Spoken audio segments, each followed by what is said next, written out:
avaient déjà commencé à détruire. C'est la mobilisation sur place qui a fait que les tracteurs sont partis. La protection de la biodiversité, mangrove, forêt géophytique et forêt sèche-câlin. Des formes de botanique très très fortes en Mali.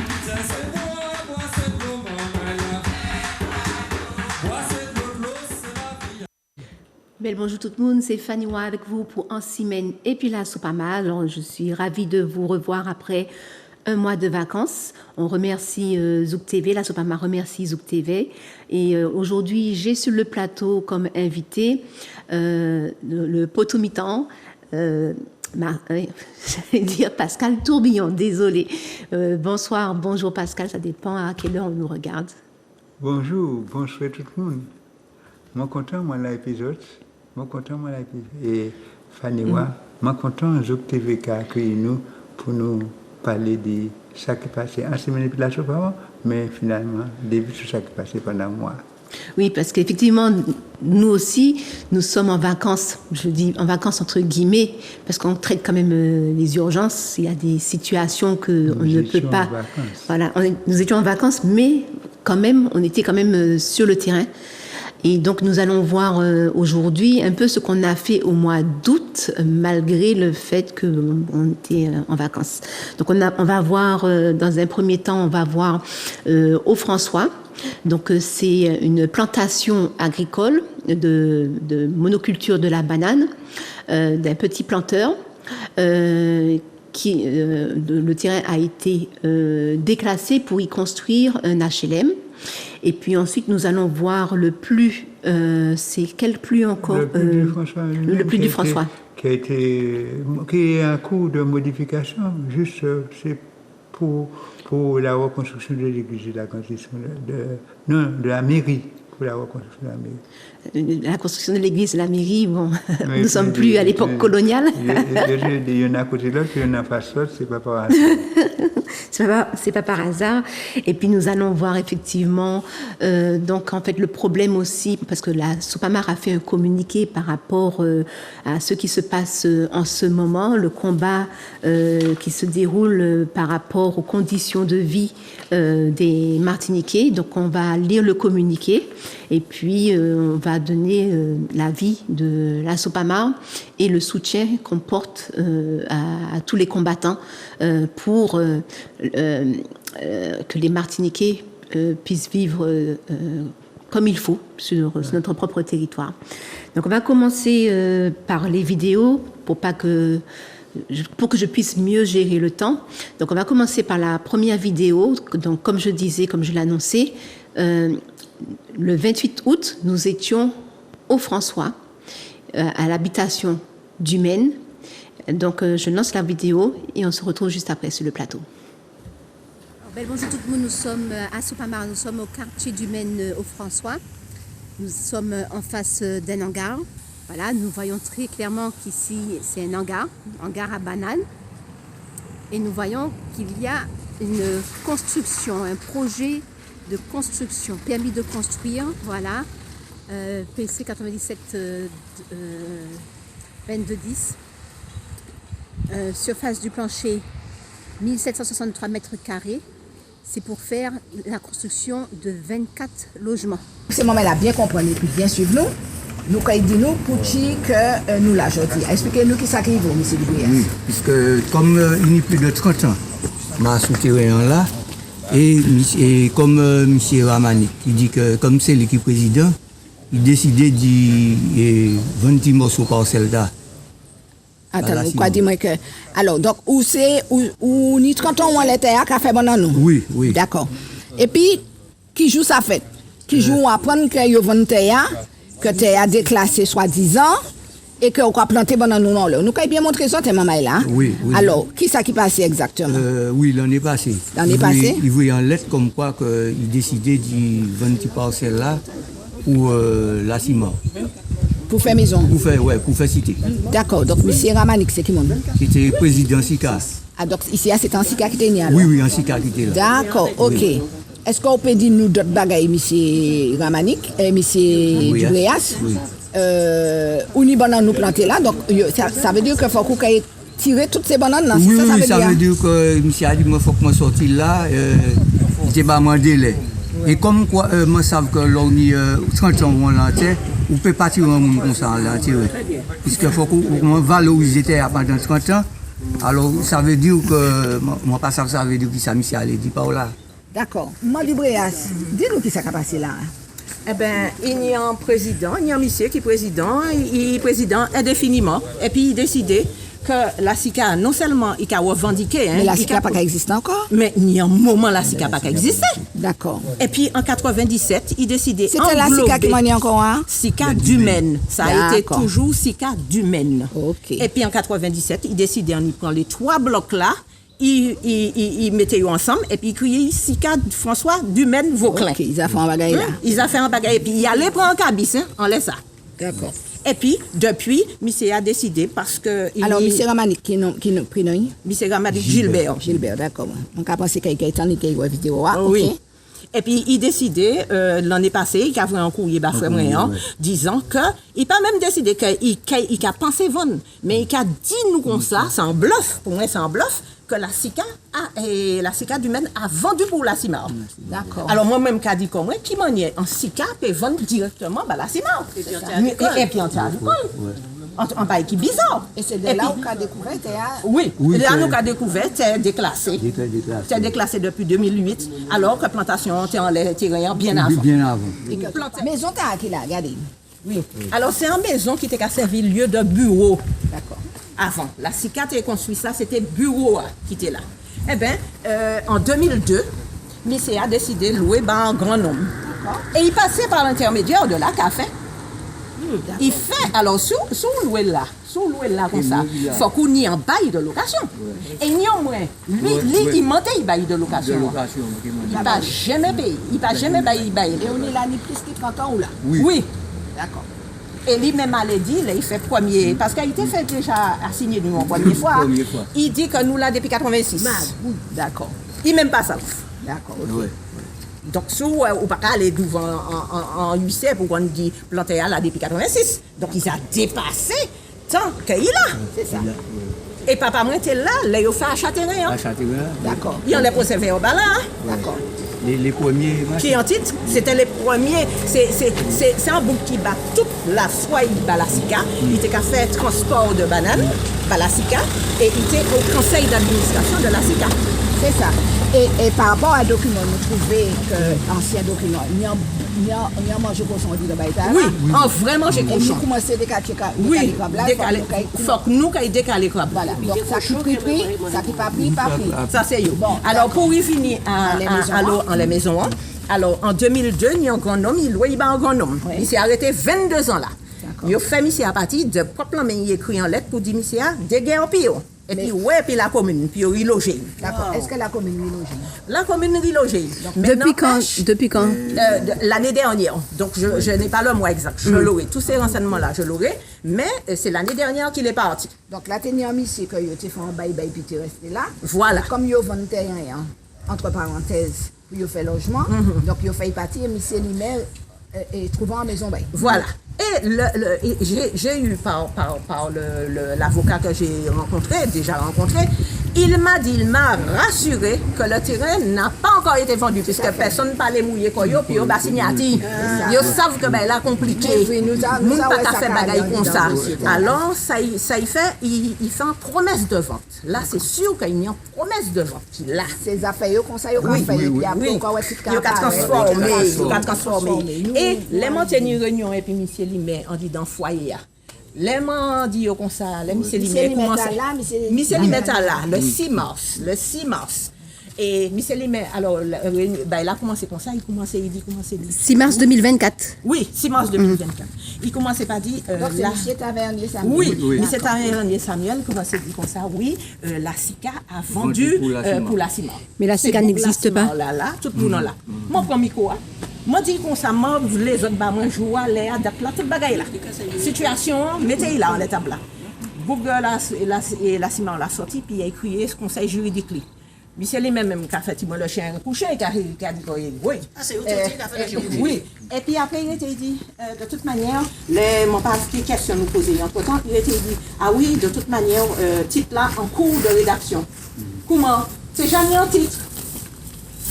La SICA dit même le titre de propriété qui est là, que il n'a pas trouvé. Il n'a pas été ça rien parce qu'il n'a pas un titre là en main. Alors, premier Et c'est l'année passée qu'il a trouvé le titre là. Et on déjà fait les démarches depuis des archives plus là. Yo pas au papier, on va paternité. Et qui m'en a mis en titre après? Moi, pas ça. Alors, en titre. Alors, c'est qu'on. Oui, mais c'est comment dire? En moun a couché en titre. Oui, Mani dit comme ça. J'entends pour le titre là. Mais vous savez quoi? L'avocat m'a encore dit que le titre a été retrouvé parce que le gars, le notaire de la CIMA a fouillé et le titre était chez un notaire. Ah ouais. Alors, nous voyons qu'il y a un hangar ici, un hangar à bananes, une maison qui servait de bureau qui a été louée à un monsieur pendant 22 ans et puis ils l'ont fait partir l'année dernière en 2023. Nous voyons ici donc le frère ça fait 30 ans qu'il est agriculteur, 30 ans qu'il exploite ce terrain et nous voyons clairement aussi qu'il y a un réseau d'eau, voilà, qui est bien posé, voilà, qui est bien posé depuis en an. Donc il est bien organisé, voilà, c'est son travail, c'est son métier, ça fait 30 ans, voilà, qu'il fait cela, qu'il est agriculteur. C'est ça. Demain matin, personne ne peut pas ni boire ni manger. Bon, alors, ce moment-là, donc, moi, montrer votre plantation Du Brias. là. Moi, montrer votre plantation du Brias là. Donc, nous, quand il vit les boches mères, et puis, qu'il a fait frère en bas plantation. Oui. Oui. Alors, nous, quand il monté. Oui, ouais. Donc, alors, Michel Humet, alors, nous, quand il vit tout ça, nous a fait.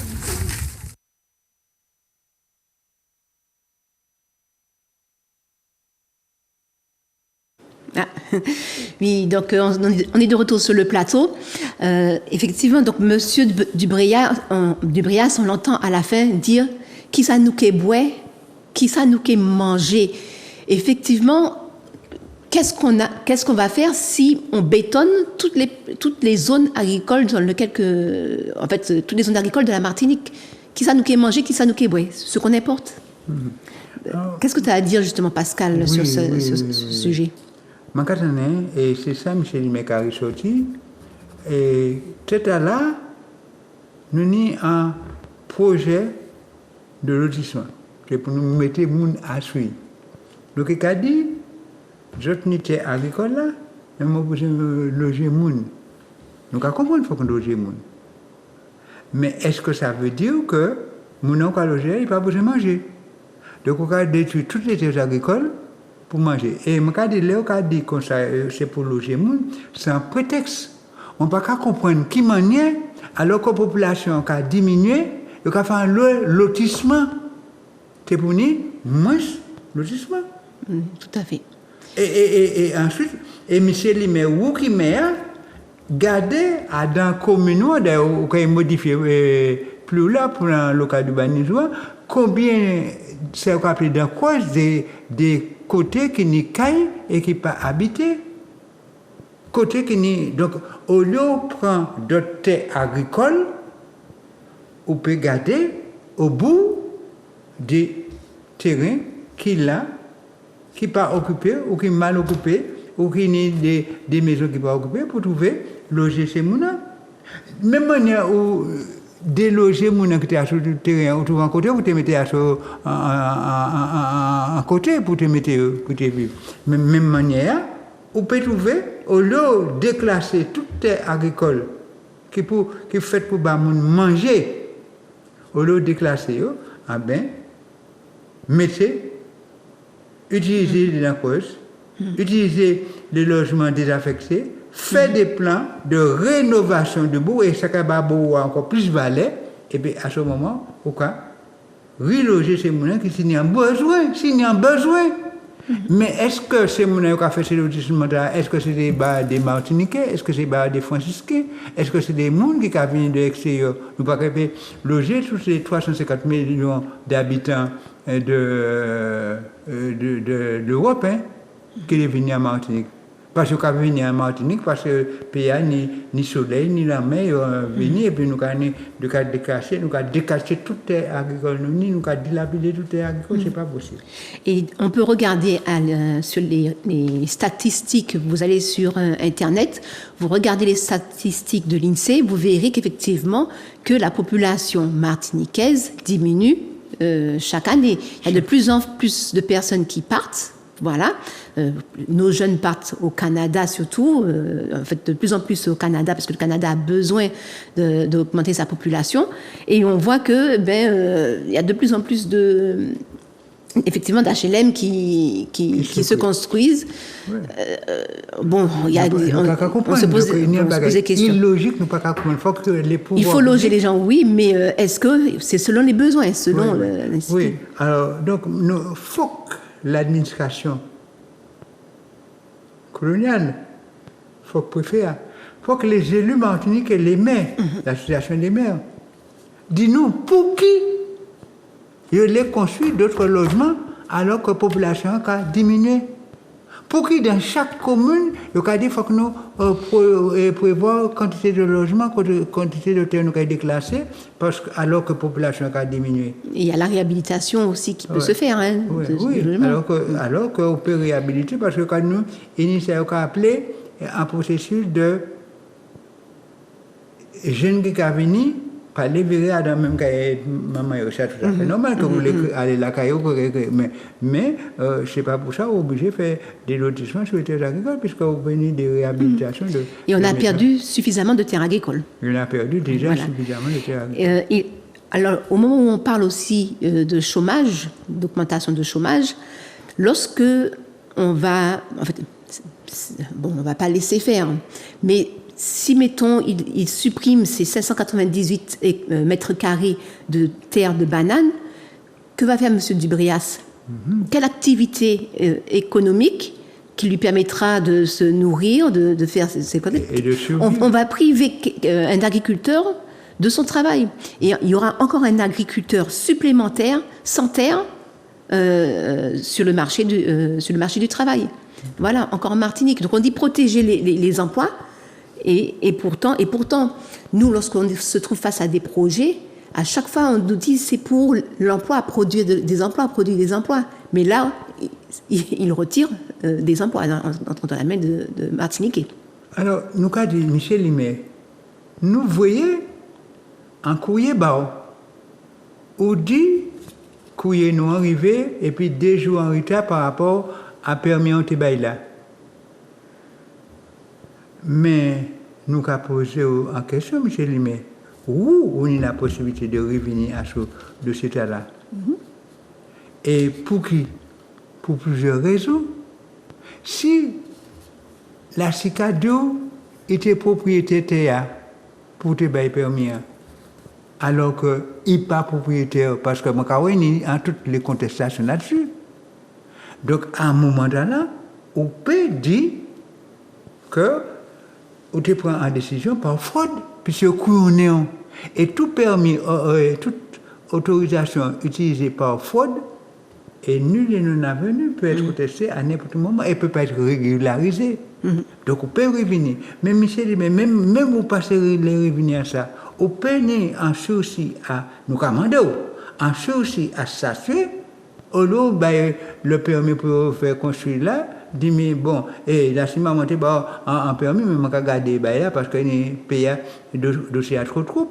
Et où on a la possibilité de virer pour te bailler le droit de construire, pas qu'à tirer le droit de construire pour l'instant, mais on va dire, on pas qu'à avoir l'autorisation d'exécuter des travaux parce qu'il y a un problème qui n'est pas résolu. Et ça, c'est droit, M. Limé. Vous savez ça.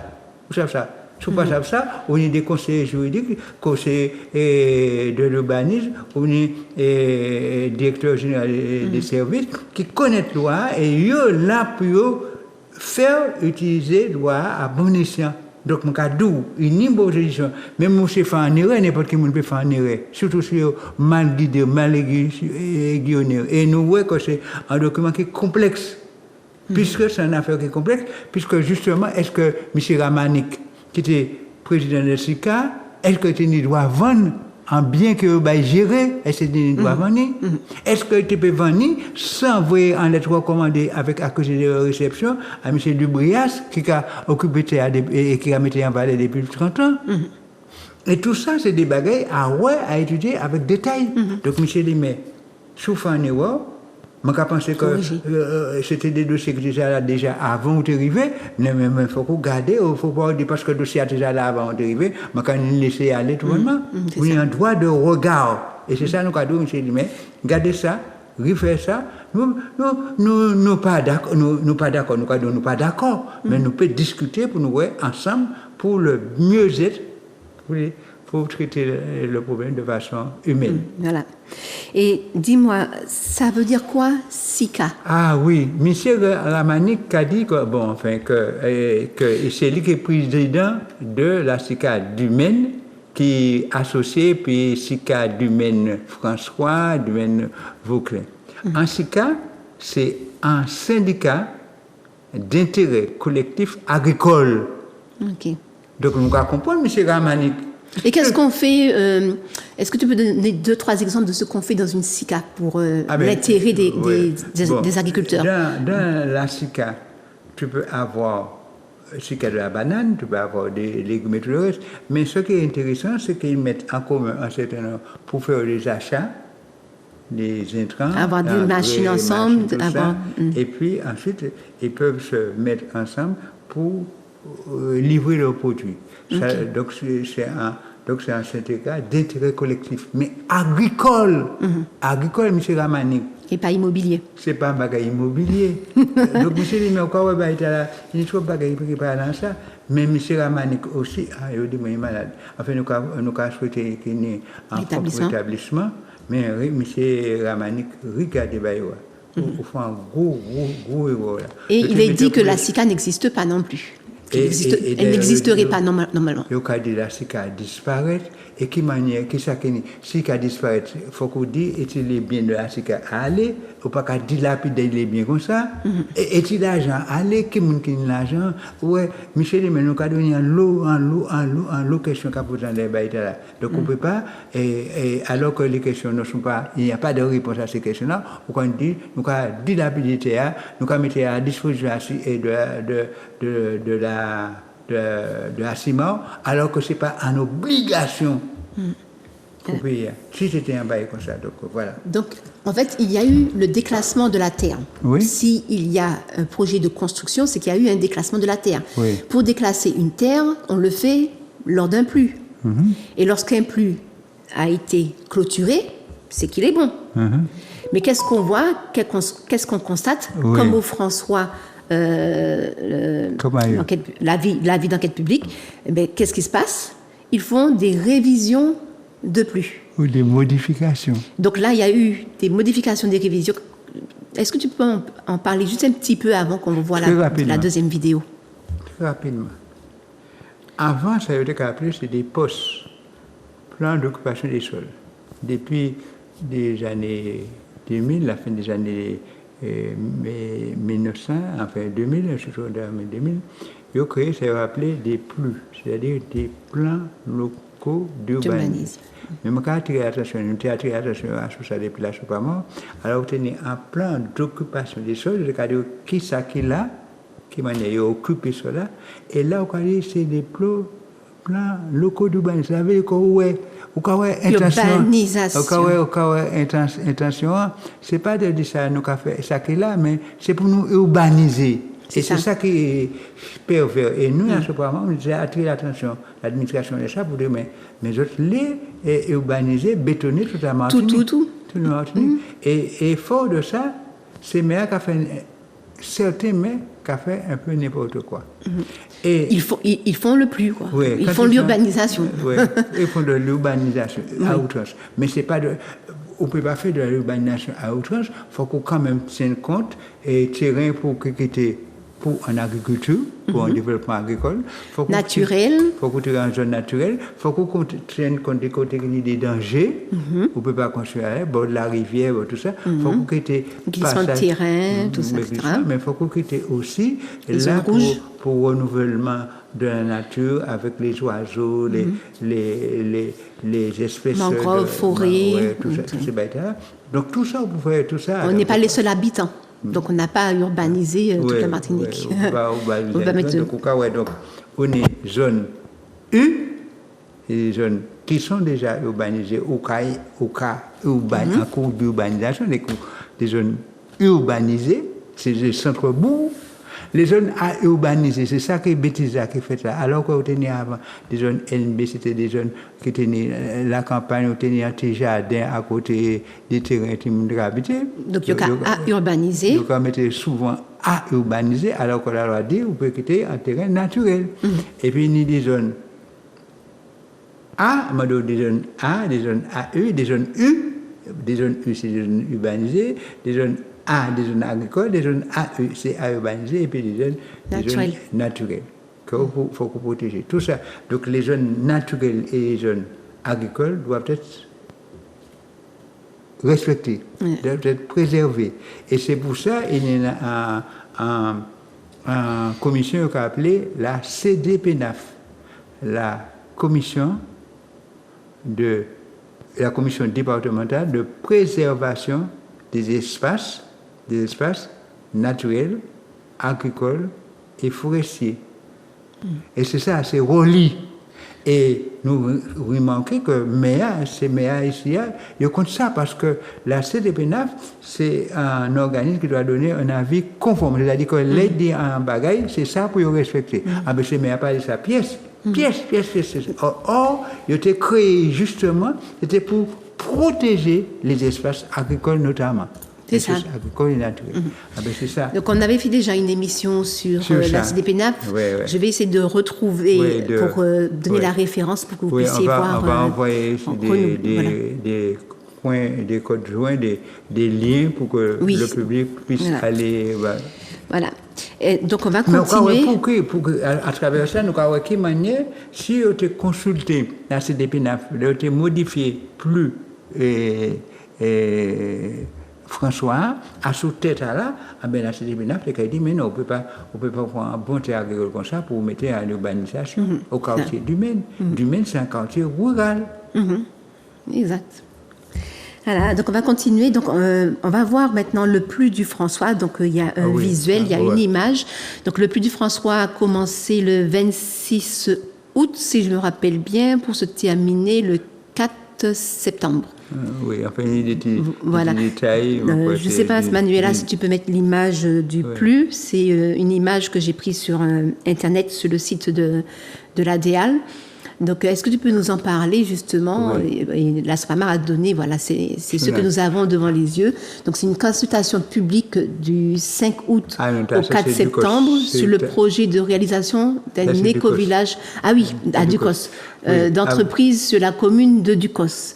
Donc là, c'est l'éco-village. Mais parle-nous d'abord du François, mais il faut qu'on aille un peu vite. Et après, un peu de gros enjeu, parce que la commune de François veut modifier son plan local d'urbanisme, mais dans la partie urbanisée, le centre-bourg. Le projet, c'est pour rénover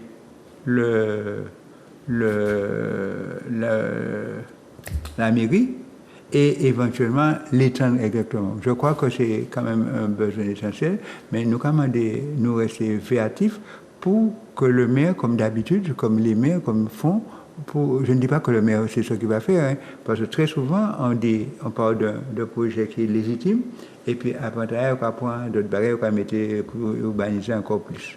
Alors donc en définitive, nous allons regarder, il s'agit simplement de plus le projet tel qu'il est annoncé, c'est pour permettre l'agrandissement et l'amélioration de la mairie de François. Alors pour l'instant, nous allons regarder le projet à plus détail, nous commençons à étudier, puisque c'est jusqu'au 19 septembre, je crois, même s'il y a des dates, nous allons regarder bien ces dates-là, et puis nous allons voir ça qui est de ça. Si c'est uniquement ça, c'est pas ni, d'après ça, pas ni gros problème. Ok. Et donc, si c'est uniquement pour améliorer et agrandir la mairie, nous sommes d'accord. Mais c'est pour faire vacabonage, évidemment, nous avons déjà nous n'y a. Et ils le savent. Et enfin, en tout cas, nous n'y avons un point de vue très positif pour l'instant. C'est rare. Donc on va parler maintenant du PLU parce que j'ai voulu aller un peu trop vite, du PLU du COS. Donc vous voyez à côté du TCSP de Carrère, il y a le rond-point et en face il y a une installation, il y a des voitures location, il y a le pont, et puis il y a une mangrove. Oui. Et dans cette mangrove-là, ils veulent créer un éco-village. Oui. Donc je rappelle quand même que dans cette même commune, il y avait aussi un projet éco-agrologique, éco-social, pédagogique qui était au bout du monde. Oui, donc en fait, je vais plus loin. Donc en fait, il y a à Saint-Joseph aussi, tu me l'as rappelé juste avant l'émission, qu'il y avait un projet de éco-zone. Oui. Donc ils mettent éco dans toutes les sauces pour pouvoir faire leur projet, mais je rappelle quand même que le projet agro, il faut que je regarde le mot exact pour pas que je dise des bêtises. Non, mais même il n'y a qu'à changer. Donc c'est... je dis agro-touristique. Pour au bout du monde, c'était agro-touristique à visée socio-pédagogique. Oui. Voilà, c'est devenu une boîte de nuit, une salle d'animation. Ça, hein? Voilà. Le bout du monde, là, le bout du monde, tout le monde a changé. Voilà. Et les nous aller, nous fait. Vous regardez, et c'est vous qui venu, nous dit, mais non, c'est pas facile. Alors, vous mettez une des petites plantes là, et puis on dit c'est un projet agro-touristique à visée éco-zone, à visée pédagogique. Alors évidemment, ils ont bitumé. Il y a un parking énorme pour la fête. Et puis il y a la pollution lumineuse et la pollution auditive, le bruit. Voilà. Et puis il y a la mise en danger quand même. Je veux quand même préciser, il y a la mise en danger parce que ça passe devant la route. Et souvent on voit qu'ils mettent des barrières Vauban. J'ai déjà appelé les gendarmes pour ça. Ils mettent des barrières Vauban quasiment le long de la route. Il y a des voitures qui s'installent le long de la route. Il y a un bus qui s'installe pendant près de 2 heures de temps, entre minuit, 2 heures du matin, 3 heures. Donc on doit le contourner. J'ai déjà prévenu les gendarmes de l'insécurité que créent justement ces barrières Vauban, ces véhicules qui se garent le long de l'autoroute. Donc il y a un problème sécurité, écologique, et un projet, on prend le nom du projet éco pour créer le projet, puis ça se transforme en cours de route. Oui, alors, effectivement, c'est ça, nous avons dit ça, nos projets, nous avons parlé dit, c'est un projet de réalisation d'un éco-village d'entreprise. Nous avons parlé de ça, bien en détail, mais Fanny a raison de rappeler les autres. Il faut mettre éco à toutes les choses, depuis on les fait vacabonage. Il faut mettre des éco-villages, éco-zone et tout le reste. Et puis, en réalité, ça a terminé en urbanisation de ce qui était une zone que l'on pouvait, une zone qui pouvait être une zone naturelle, qui pouvait être une zone économique et agricole. Et puis, on mettait éco. Depuis, on mettait éco, on va ça. Et il rappelait ça que l'éco-zone qui est venue le bout du monde, du Costa, mais pas qu'à vous nager. Bon. Donc, ici, nous avons recentré le débat. Il y a un projet d'éco-village d'entreprise sur la commune de Ducos. Ça se trouve au quartier justement après le carrefour. Après Carrère, oui. D'ailleurs, il appelle ça Carrère au bac. Le Carrère au bac. Et qui ça qui est là? Il y a la volonté de créer 5 ou 6 bâtiments de 3 étages avec des commerces, des bureaux et puis des services. Et c'était en zone qui était classée agricole au départ. Et nous qui là, nous avons créé dans les années 80-90, dans les années 80, au début des années 1980, nous avons créé la Dévamar. C'était une association qui était en liaison et puis la Sopama. Et nous, à l'époque, et des camarades comme Henri Régis, le président de la Sopama, comme Alain Billard, comme Alain Yerso, tous ces camarades-là, et d'autres encore, d'autres, je ne pas même non, tout là. Nous travaillons là. Nous avons produit agricole, nous avons produit melon, nous avons produit pastèques. Sur ce terrain-là. Alors, et nous avions commencé, et Alain a dit nous bien que le terrain était très humide. Oui. Très humide.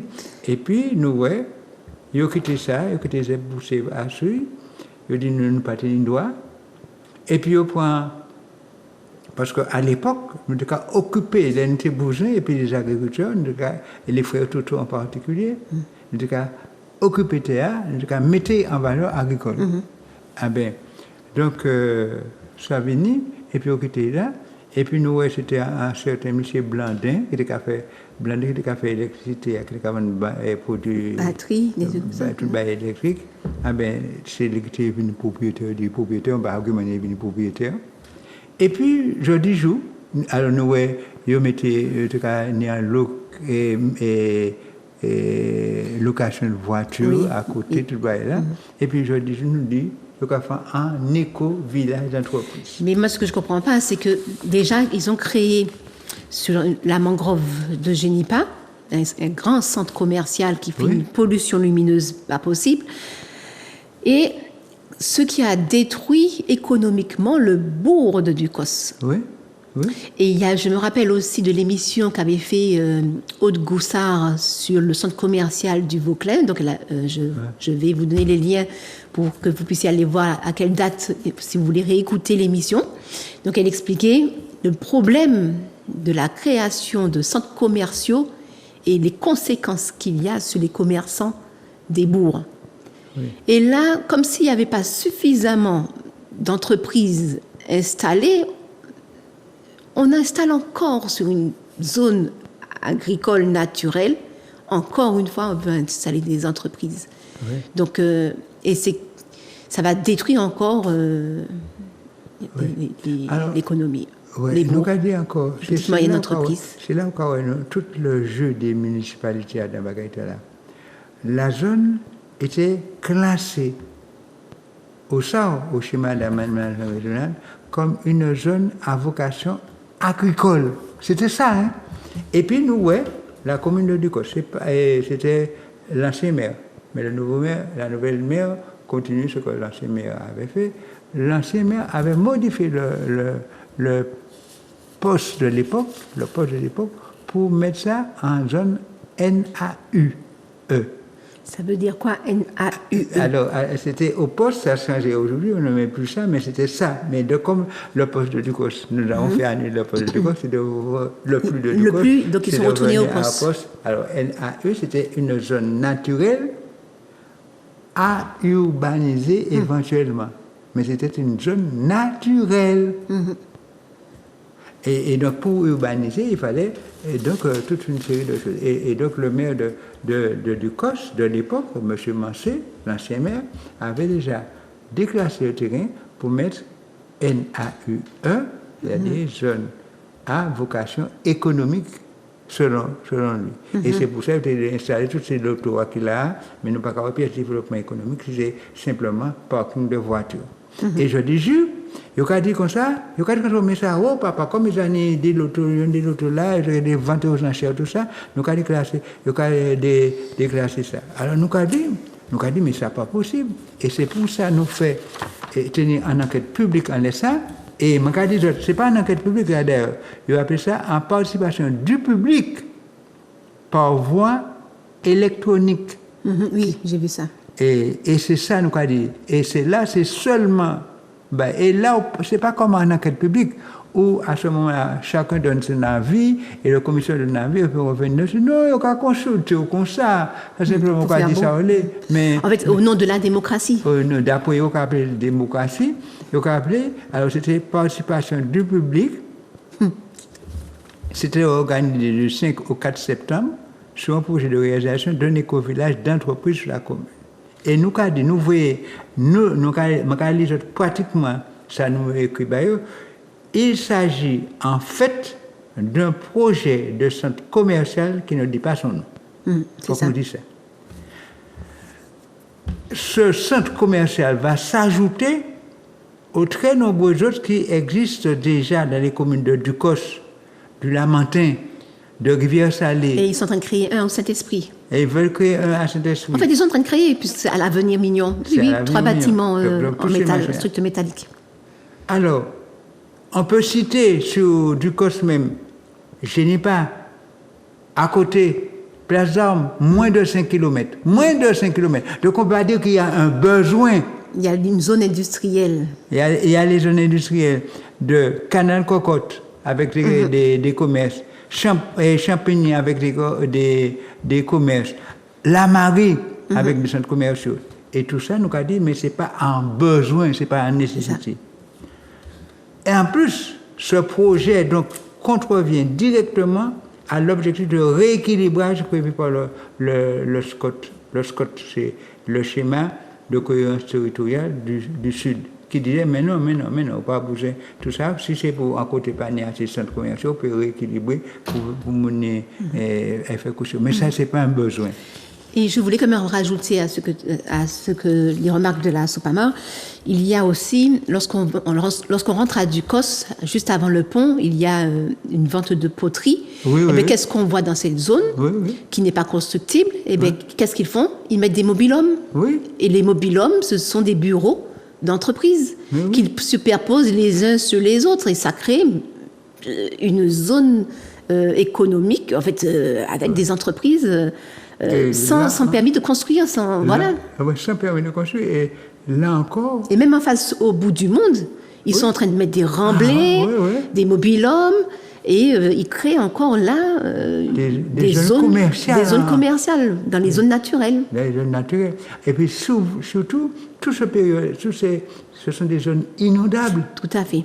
Donc, qui mettent en danger la population, tout ce qu'on va venir fleurir après pour dire, etc. Bon, donc, et là aussi, si ce projet devait aboutir, il entraînerait une artificialisation inutile des sols, particulièrement dangereux dans cette zone inondable que constitue le lit majeur de la rivière Caleçon, là. La rivière Caleçon, c'est celle qui passe devant Acaria?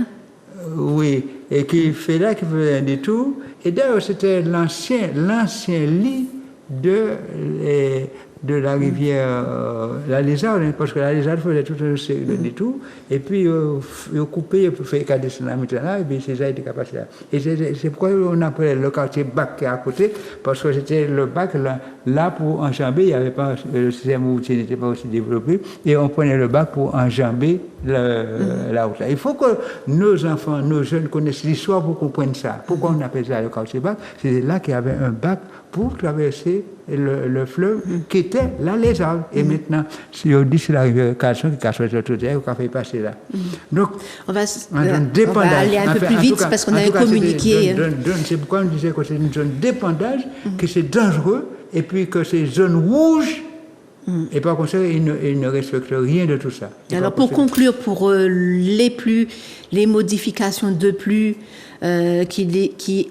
pour les projets qui ne sont pas passés dans le plus, ils les font passer par les modifications. Tout ça, c'est des tours de passe-passe qu'on ne peut accepter.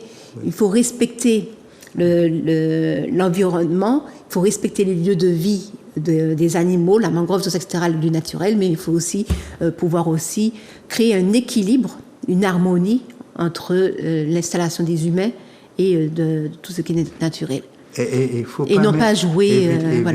éviter de créer des zones d'insécurité, tant pour ceux qui vont pratiquer la zone que pour ceux qui habitent à côté, ceux qui passent là.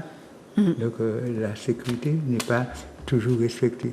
Parce que ce sont des zones inondables. Alors, on va continuer, on ne va pas regarder la deuxième vidéo parce qu'on n'a pas le temps, parce qu'elle dure quand même 6 minutes. Mais la deuxième vidéo, c'était pour Monsieur Dubréas.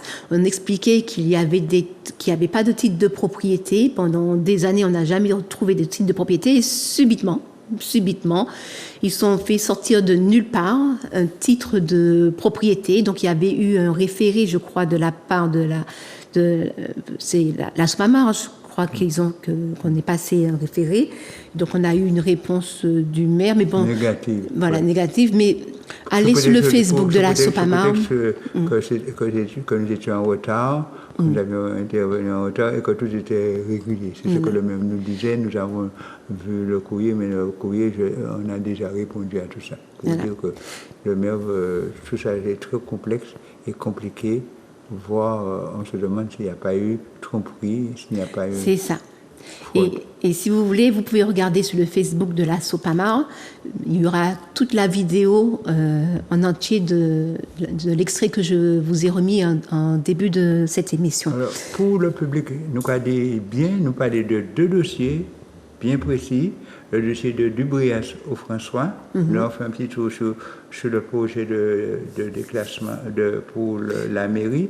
Et puis l'autre projet que nous avons étudié en détail là, c'est le projet de centre commercial. Je vais appeler ça éco-village d'entreprise, mais c'est un centre commercial que limité entre Carrère et le quartier Bac de Ducos, à la zone inondable. Et je voulais aussi quand même mentionner le fait aussi, comme au Saint-Esprit, à l'Avenir Mignon. Donc, ils avaient dans la construction du projet, ils avaient marqué centre commercial. Et puis, ils avaient fait la publicité sur le terrain de ce centre commercial. Et puis, donc, c'était marqué centre commercial. Et puis, du coup, lorsque j'ai fait la remarque au maire, ils ont enlevé centre commercial et ils ont mis zone artisanale. Voilà. Oui. Donc, ils jouent avec les mots et ça va faire des mots MAUX. Et c'est pour ça, pareil pour Ducos, mais zone écotouristique, de commerce et d'artisanat. Saint-Joseph aussi, écozone, voilà. Alors, donc, vous pouvez passer à l'artisanat, on voit des petits artisans. En réalité, ce sont surtout des établissements commerciaux qui sont ça. Voilà. Donc, par rapport à tout ce qui se passe en ce moment, par rapport aux mobilisations qui se font avec la Air Prague, donc, il y a une mobilisation par rapport au coût de la vie chère. Et la SOPAMAR, nous avons fait un communiqué, donc on va voir à l'affiche, tu pourras lire, parce que je n'ai pas le communiqué devant les yeux. Tu as le communiqué ? Oui. Ok, merci. Donc, je vais lire le communiqué de la SOPAMAR. Alors, la SOPAMAR se réjouit de la libération de Rodrigue Petito, dit le R, président du Rassemblement pour la protection des peuples et des ressources afro-caribéennes, le R Prague. Arrêté par l'administration coloniale sous des prétextes fallacieux, uniquement pour tenter de discréditer le mouvement et affaiblir l'action entreprise. La SOPAMAR apporte tout son soutien à l'action légitime du R Prague qui lutte pour les conditions de vie décentes de la population martiniquaise. La SOPAMAR dénonce les manœuvres et les marges scandaleuses pratiquées par les grands groupes de distribution qui interviennent illicitement jusque dans les commerces de détail. La SOPAMAR affirme que la meilleure façon de lutter contre la vie chère, c'est de mettre en œuvre les conditions de développement durable de notre pays, mettre en œuvre la souveraineté alimentaire, supprimer les monopoles illégaux, juguler la prolifération des centres commerciaux. C'est ce qui nous permettra de répondre aux besoins de notre peuple en mettant à sa disposition des produits sains à prix convenable. La SOPAMAR appelle le peuple martiniquais à soutenir les démarches contre les marges assassines et soutenir les luttes efficaces pour une production martiniquaise qui répond aux besoins des Martiniquais. Donc effectivement, nous sommes pour la souveraineté alimentaire, l'économie, en fait, les échanges locaux, les commerces locaux, et plus on va importer, ils sont en train de faire des centres commerciaux partout. Vauclin, il y a un centre commercial, Saint-Esprit, centre commercial, Ducos, à Carrère, qui veulent mettre un nouveau centre commercial, à Casse-Pilote, ils ont fait un centre commercial. Et on arrive à vivre sans ces centres commerciaux. Hein. Oui. Mais ils sont en train de multiplier les centres commerciaux, donc ça veut dire qu'on va encore multiplier les importations. Et puis, qu'est-ce qu'on va faire des producteurs locaux ? Parce que les produits des producteurs locaux vont finir par être beaucoup plus chers que les produits qu'on importe. Toujours. Voilà. Puisque c'est... c'est une stratégie. Il y a un bipolarisme, parce qu'effectivement, après, comme la vie est chère, il y a les 40% de vie chère pour certains et pas pour d'autres. Donc on considère que la vie est chère pour certains et qu'elle n'est pas chère pour d'autres. Et pour la vie qui n'est pas chère pour ces autres-là, qui ont des revenus très bas, eh bien, ils ne pourront même pas acheter les produits locaux, puisque les produits locaux vont coûter plus cher que les produits qu'on va importer. Alors en fait, Pascal, qu'est-ce qui se passe? Qu'est-ce qu'on fait? Tu as plus d'expérience. Ça appelle beaucoup de choses. Hein. Bon, je vais dire simplement pour ces cas. Moi, j'étais professeur d'économie, lycée La Pointe des Nègres à Martinique. J'ai exercé ça pendant plus de 30 ou 20 ans. Il nous reste 5 minutes, donc professeur. Moi, apprendre à la fin des années 70 que c'est une stratégie CBC a mis en place depuis la fin des 70. C'est-à-dire que bétonner toute la Martinique et puis dire comme ça, il n'y a pas de produit rien pour les Martiniques et puis il peut venir acheter dans cette commerce-là. Donc, vous voyez, des consommateurs. Des consommateurs. Donc, on a vu comment on bétonne. Et depuis les années 70, ça s'est augmenté, toutes les terres agricoles diminuent avec des centres commerciaux qui prolifèrent et moins de production. Et les zones touristiques aussi. Hein? Et des zones touristiques. Alors, donc, il y a manger. Ça, c'est la première chose. Moi, ouais, on ne va pas crever de faim. Et puis il y a toujours véhiculer le Martinique là. Ça est appelé la force croissance. Et je dis la force croissance, c'est un économiste martiniquais qui écrit ça, la force croissance. Car il faut croire que, comme ni route, ni cahier, ni ou en croissance. Ou développer. Ou développer. En réalité, pas une pièce développée. Et en même temps, il y a les 40% pour les fonctionnaires, pour permettre les fonctionnaires d'acheter des produits de plus en plus chers et pas de bonne qualité souvent. Donc, le système a fonctionné grâce aux 40% des fonctionnaires, grâce à la bétonisation mise en place par les béquets et grâce aux centres commerciaux mis en place par les béquets. Tout ça fait par les béquets, par les groupes, des grands groupes commerciaux. Et qui ont la majorité du marché. Partout, dans tous les marchés. Avec la complicité active de l'État français, parce qu'ils savent ça, ils savent des bagailles. En grand groupe ne peut pas posséder toutes les bagailles. Là, nous disons ça. Ils ont commencé, ils ont posséder depuis, c'est la concentration verticale, depuis en haut, les centres de distribution, ils ont en relation, ils ont des bagailles, et ils ont dans les groupes de transport, il n'y a pas qu'à dire, dans les commerces de gros, la grande distribution, mais aussi il y a dans les petits commerces aussi. Et le groupe, on donne c'est presque Bernard. Et c'est ils ont des franchises, ils ont des sous-franchises qui sont illégales. Donc voilà un petit peu. Alors donc résultat, le petit commerce ne peut pas survivre. Pourquoi? Même si vous les faites il faut qu'on achète par rapport à eux, et ils vont vendre en gros, et ils vont vendre en petit, donc ils vont concurrencer. Bon, là, on les fait en développement agricole. On peut acheter, par exemple, on les fait développement poulet ou benzé. Il faut qu'on achète ces petits poulets en Amérique, très souvent, c'est au cas alors, et ils vont vendre poulet, ils vont vendre les intrants, tout manger pour bailler. Alors, et c'est au café que c'est pour ça. Donc, le café, c'est pour vous qui en bas, on ne peut pas vivre, puisque vous avez engorgé. Et tu as là, quand vous venez plus cher que Taïwan, et donc, vous prendre la chaîne en haut, vous concurrencer en bas, et vous avez tous les moyens pour empêcher, pour asphyxier en bas. C'est ça. Et voilà. Et ça, le peuple n'est pas au courant de tout ça. Comment il y a des commerces aussi cher, mais c'est fait. Tout est construit pour ça depuis 70. Depuis les années 70. Et avec la complicité de l'État français, parce qu'il peut contrôler ça. Et il y a la monoculture aussi. Il y a la monoculture. Voilà. La monoculture aussi. Et la monoculture fait partie de ce cercle vicieux. Voilà. C'est un système d'habitation. Et c'est eux qui ont toutes les subventions. Voilà. La monoculture, toutes les subventions. Mais il y a un vol caractérisé. Et l'octroi de mer aussi. L'octroi de mer. Qui était destiné à faire plus de production locale. On avait parlé avec... pour protéger la production locale. Pour protéger la production locale. Alors, attends, c'est mal distribué. Mais je ça, non seulement, mais ces métiers-là, ils ont fait la grande distribution, sauf le groupe OION. Tout. faire regrouper, rembourser l'octroi de mer. Et ils se sont battus 20 ans pour se faire rembourser l'octroi de mer. Ils ont fait rembourser l'argent. Hein. Mais qui ça, la population ça, l'octroi de mer est répercuté sur les prix. Qui a payé? C'est le consommateur. Donc, ils volaient nous. Parce que pas pour ça, parce que l'argent, l'octroi de mer, c'était pour rembourser, c'était les petits gens. Ouais. Ils ont pris. Et puis, ils ont fait rembourser. Donc, ils sont payés 2 fois. Ils sont payés 2 fois. Et c'est vrai, l'État ne peut pas dire qu'il n'est pas au courant de ça. C'est ça. Et ils ont eu l'argent. C'est ça. Et nous avons attiré ils ont été remboursés en 2009. Et nous avons attiré l'attention après 2009. Nous avons attiré l'attention en particulier de la CTM à ce bagage assez pratique là. Ils sont complices. Ils sont complices. Est-ce qu'ils sont complices parce qu'ils ne savent pas ça ou bien est-ce qu'ils sont complices parce qu'ils savent? C'est ça. Alors on va vite finir.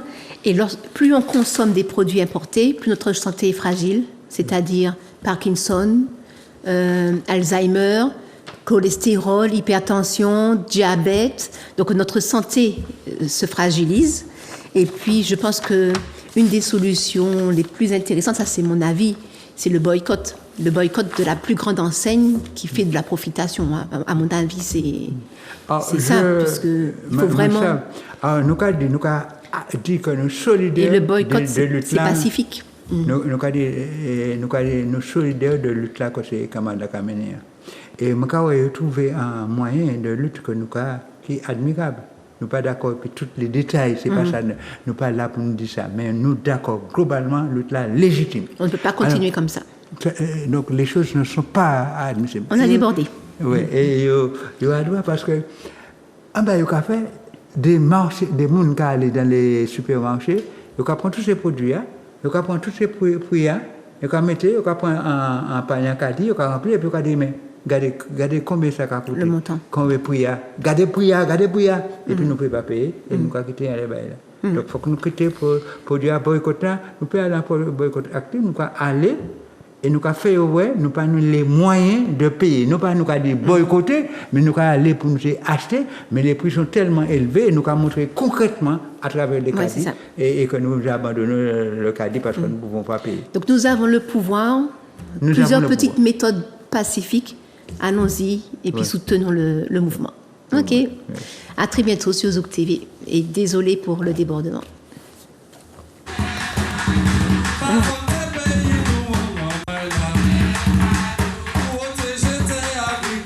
Qui a commencé à détruire.